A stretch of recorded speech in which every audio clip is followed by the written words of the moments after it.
Hello, ஒரு நிமிஷம் மேல தள்ளாதீங்க. மக்கள் நலம் கருதி இந்த வீடியோவை ஷேர் பண்ணுங்க.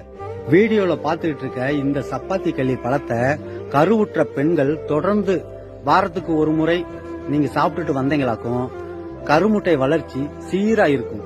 குழந்தை இல்லைன்னு சொல்லி ரொம்ப நாளா ஏங்குறவங்களுக்கு இந்த பழம் ஒரு வரப்பிரசாதம் மட்டும் இல்லைங்க. இந்த பழத்தை நீங்க தொடர்ந்து சாப்பிட்றதுனால இதய துடிப்பு நல்லா இருக்கும், ரத்த ஓட்டம் நல்லா சீரா இருக்கும், இதயத்துல இருக்கிற அடப்புக இது கண்டிப்பா விலகும். அதே நேரத்துல மாரடைப்பு வாழ்நாள் முழுவதும் உங்களுக்கு வராது.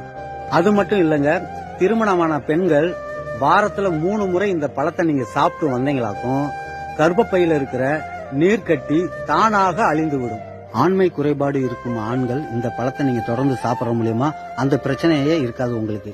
நிறைய பேர் செய்யற பெரிய தப்பு, குழந்தை சிவப்பா பிறக்கணுன்றதுக்காக கடையில போய் பாத்தீங்களா குங்குமப்பூ வாங்குறாங்க. 100 கிராம் 2000 3000 செலவு பண்ணி வாங்குறாங்க. ஒரு 5 பைசா உங்களுக்கு செலவே கிடையாது. இந்த பழத்தை நீங்க தொடர்ந்து நீங்க சாப்பிட்டு வந்தீங்களாக்கும் பிறக்கிற குழந்தை செக்க செவேர்னு பிறக்கும். இது உண்மை. பல பயன் உள்ள இந்த சப்பாத்தி களி பழத்தை சாப்பிட்டு எல்லாரும் பயன்பெறுங்க நண்பர்களே. இந்த வீடியோவை மறக்காம ஷேர் பண்ணுங்க, ஃபாலோ பண்ணுங்க நண்பர்களே. திண்டுக்கல் விவசாயி.